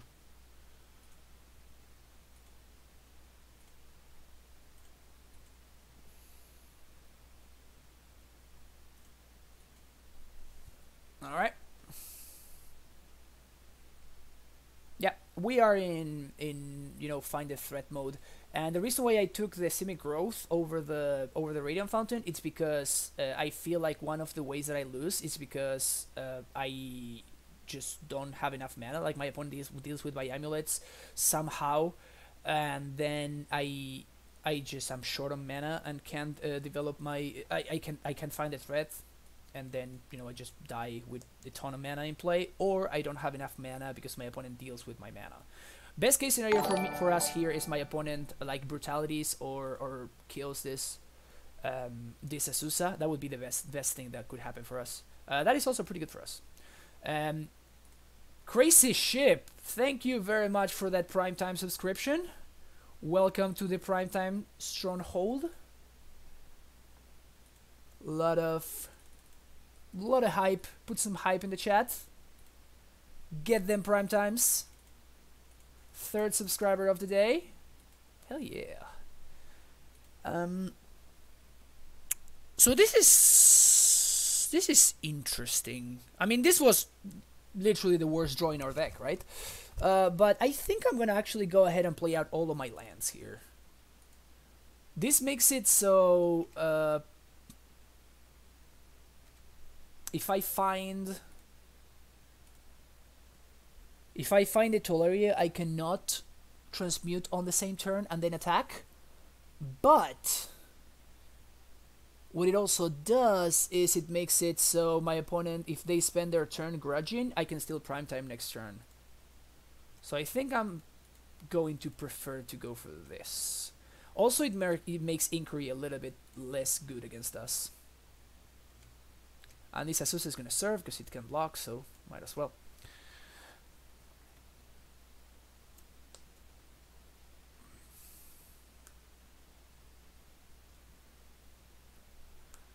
But yeah, with my opponent having a grudge in the bin that they you know specifically fetched the green source, so I'm assuming that there's a flashback grudge in my future. Yep, there it is. And that being the case, now even if my opponent deals with my Azusa, I can still like cast a Primetime. So I just need to cast find a Primetime, a Hornet Queen. Any of those would be fine. Bing, bing, bing, bing, bing. All right. This is how we do it.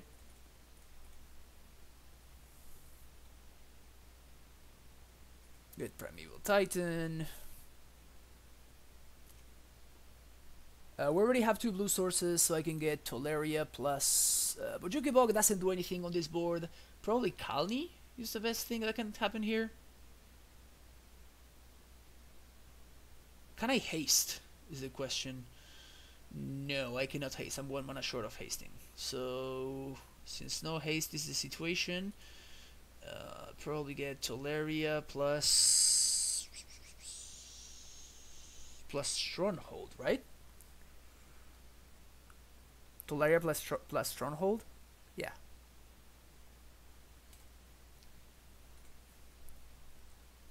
And now we can double block one of the adepts if we want to. I don't think I'm gonna double block.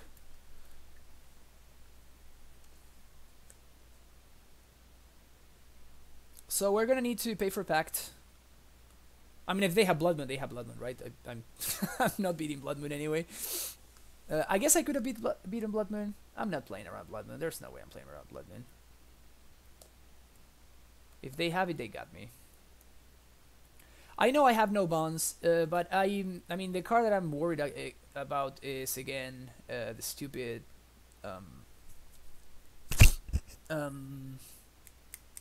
Burning Inquiry. Brutality, kill my Asusa, drain for 2. You got it. They did have the Inquiry. There you go.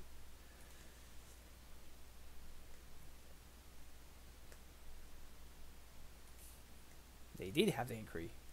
And they made my hand better. Sweet. Okay, I guess they're trying to go for lethal here. Another Inquiry kills me?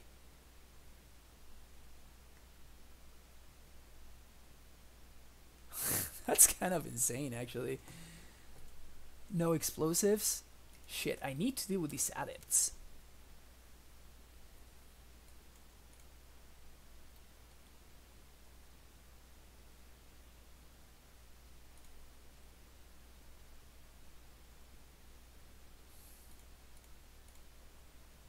Can't block, so I'm not going to. And now what? Nothing? Okay.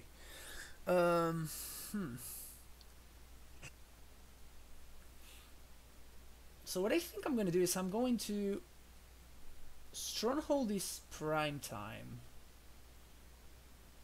And then I'm going to attack. So I'm going to pay for 1. Well, I can do this later anyway, so it's fine. So let me think. Pay 1, 2, 3. 1, 2, 3, 4. No, it's better for me to do this later. Okay, so we're gonna do this like so. So pay here. Boom, boom. We draw something. So I'm going to do 1, 2, 3. Play Asusa. Pay red, bounce, replay, pay white, give vigilance to my prime time, swing, get Toleria and get Radiant Fountain and Colony Garden. Then bounce this. Basically what I'm trying to do is I'm trying to have enough blockers so I can deal with this, and I'm trying to gain enough life so I don't die to Lightning Bolt. So I'm trying to see what's the most value I can get from this Primeval Titan.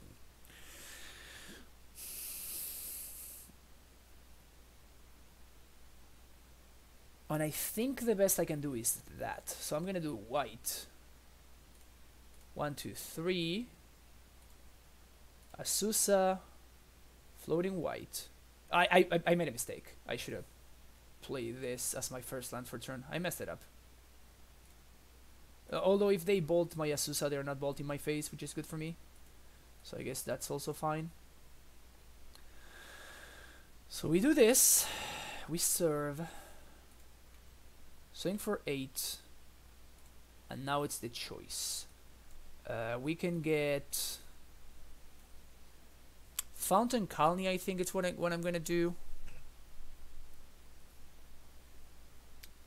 There's nothing relevant in the yard. There's only an Ancient Grudge. There's no Phoenixes. So Bog doesn't do anything really, because if they spend their turn, if one of their last cards is a Gourmet Gangler, then I'm really happy actually. I think I'm gonna go for Colony plus Fountain. That way, even if they deal with one of my dudes, I can still block. And this way I'm not dead to like attack plus something, I guess. So this is 8. Go down to 6. And the question now is, do I play the Grulturf or not?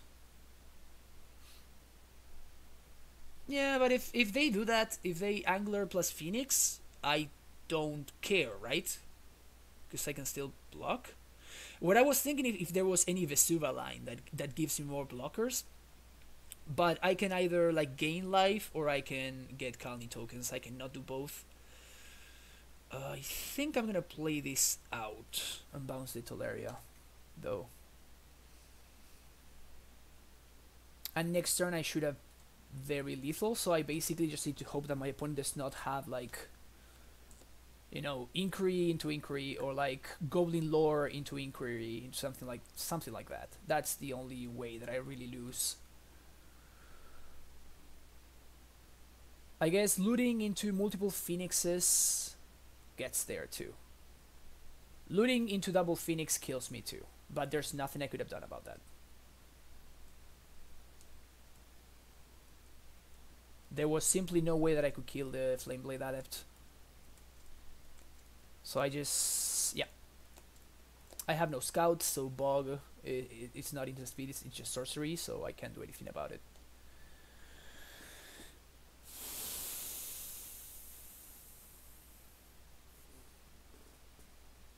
Yeah, that's true. That's true. No Phoenix though.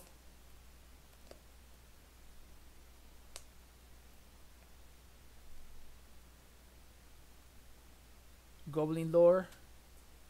No Phoenix, please. No Phoenix. Ah, oh, there's a Phoenix there. Shit! Wow, that was so lucky. That was so lucky. Frustrating. This is so frustrating. I don't think there was anything we could have done though.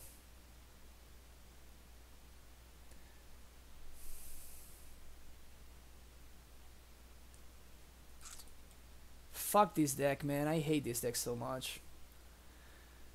I guess there was something we could have done.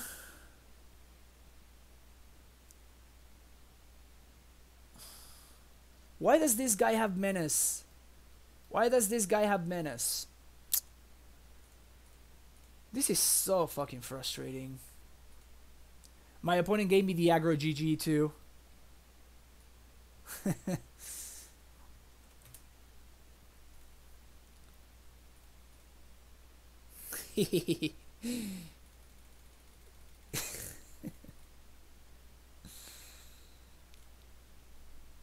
That's insane. Wow, that was a very frustrating game. I guess that there was one situation. There was one specific situation we could have done. In fact, I think I could have prevented that in some way.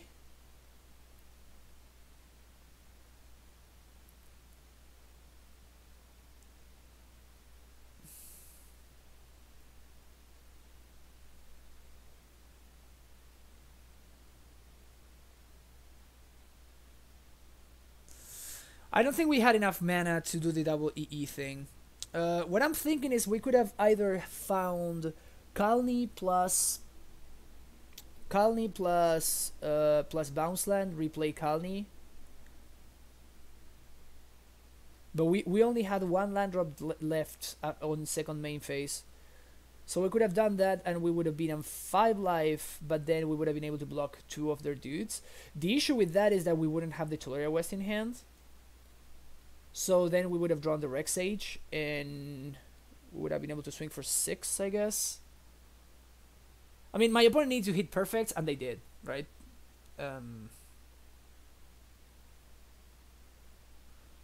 Yeah, Kalni Vesuva was the other option, but both Kalni and Radiant Fountain were in play, so I couldn't get Kalni and Vesuva. So I would have needed to like get Kalni and then get Vesuva, copy in a Bounce Land, and then replay Vesuva as a Kalni Garden on my second main phase, and that would have been the same thing as just getting a Bounce Land. So I think that I would have lost anyway with that line as well.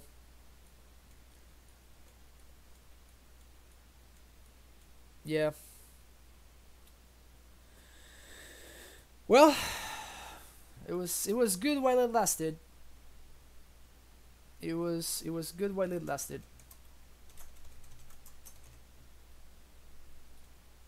We only managed to 4-1. Man, it's so frustrating. Damn it. So frustrating. No, actually we had a bounce. Yeah. So I messed it up then. I think the correct play would have been to get Kalni plus Bounce Land. And on my second maze, replay the Kalni. That way I can block 2 of their dudes and I have the Tolaria West in hand.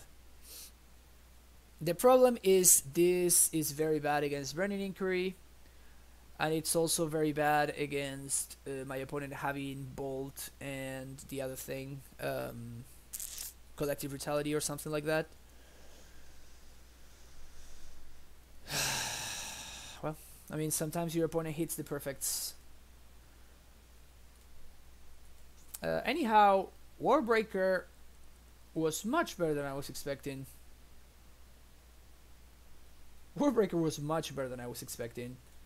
It truly did some work in some scenarios.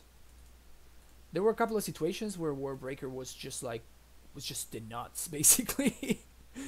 Like against that work call engine on game 1 against Tron. That was pretty dope. But well, unfortunately that's gonna be. I love that this conversation happens after every loss with the deck. Always feel like the Amulet had to have such. Yeah, WW Grey 4. That's usually why I just keep coming back to this deck. There's no other deck that I just feel so attracted to in terms of just like the replay value of this deck is just insane. Sometimes you have turn 2s, which is fine, but most of your games play out like the last one that we just played, and just like the replay value this deck has is completely absurd. Way more than any other deck in Modern, way more than any other deck period, I would say. Basically, the only one that ever comes close would be something like Pod, but well, Pod got banned, so... Okoto, you should, man. It's insane. The deck is just so much fun. It's so much fun, and it's just so rewarding, you know? When you win with, like, Ad Nauseam, like... What is this? It's like, oh, I put 1 plus B together and I won. It's just like, cool. About the fourth turf over Sanctuary, I'm not sure yet.